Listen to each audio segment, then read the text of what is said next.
Yo mga idol, kamusta? Sports Talk PH nga pala. Ang pahayag ni Inoue, pag-usapan natin yan mga idol. Ngunit bago ang lahat ay huwag kakalimutang mag-subscribe at i-click ang notification bell button for more sports talk.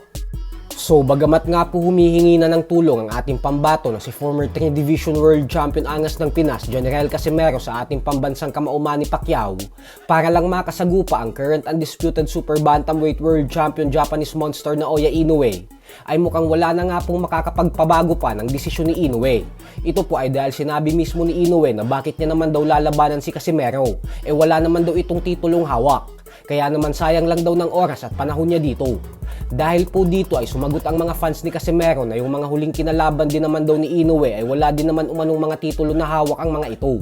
Pero pinatulan pa din daw ito ni Inoue. Ganun pa man ay nag-post naman nga po si Casimero sa kanyang official Facebook page kanina lamang at sinabing abangan lang daw natin siya. Kasi pagkatapos umano ng kanyang kaarawan ay pangako niya na tatrabahuhin niya na daw ang laban kontra kay Inoue. Sa February 13 po ang birthday ng Angas ng Pinas kaya ibig sabihin po niyan ay malapit na ito. Pero duda pa din nga po ang karamihan kasi paano daw ba nito magagawa ang laban kontra kay Inoue kung sa kasalukuyan ay wala pa itong promoter. Bukod dyan ay suspetsya din ng ibang mga fans na hindi talaga si General ang nagpo-post sa Kwadrong Alas It's My Boy Facebook page at bagkus ang kanyang kapatid at trainer na si Jason Casimero. Sa kabilang banda naman mga idol ay nagkaharap na nga po kanina lamang sa kauna-unahang pagkakataon ang former WBA Junior Welterweight World Champion Pitbull Isaac Cruz at ang kapwa niya Mexican knockout artist na si Angel Fierro sa naganap na public media workout.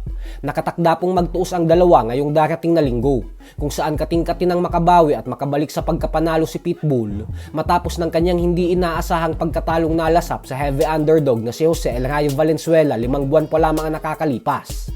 Ganun pa man ay hindi lang po ang laban ni Pitbull ang dapat nating abangan sa boxing event ngayong linggo dahil magtutuos din po sa main event ang dalawang undefeated knockout artist na sila David Benavides at David Morrell.